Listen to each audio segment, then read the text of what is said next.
ഈ മുഹമ്മദിൻ്റെ ഫാമിലി എന്ന് പറയുന്നത് 10-11 ഭാര്യമാരുണ്ട്, പിന്നെ കുറേ വെപ്പാട്ടിമാരുണ്ട്.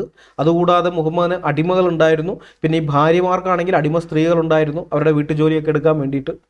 അങ്ങനെ കുറേ ആളുകളുണ്ട്. ചെറിയൊരു കുടുംബമൊന്നുമല്ല മുഹമ്മദിൻ്റെ കുടുംബം എന്ന് പറയുന്നത്.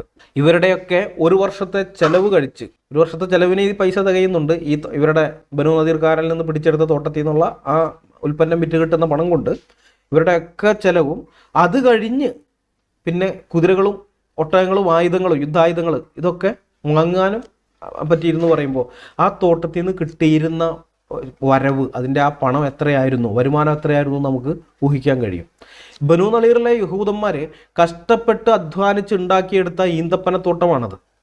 ബനു നളീർ ഗോത്രക്കാർ അവിടെ നിന്ന് ഓടിച്ചു വിട്ട് അവരുടെ സ്വത്തുവകകളെല്ലാം മുസ്ലിങ്ങൾ കൈയടക്കുകയാണ് ഉണ്ടായത്. അതിനുവേണ്ടി മുസ്ലിങ്ങൾക്ക് യുദ്ധമൊന്നും ചെയ്യേണ്ടി വന്നില്ല. അവർ ഈ ബനു നളീർ ഗോത്രക്കാർ ആദ്യം ഭീഷണിപ്പെടുത്തുകയാണ്, അവിടെ നിന്ന് വിട്ടുപോകണമെന്ന് പറഞ്ഞു. അപ്പോൾ അവർ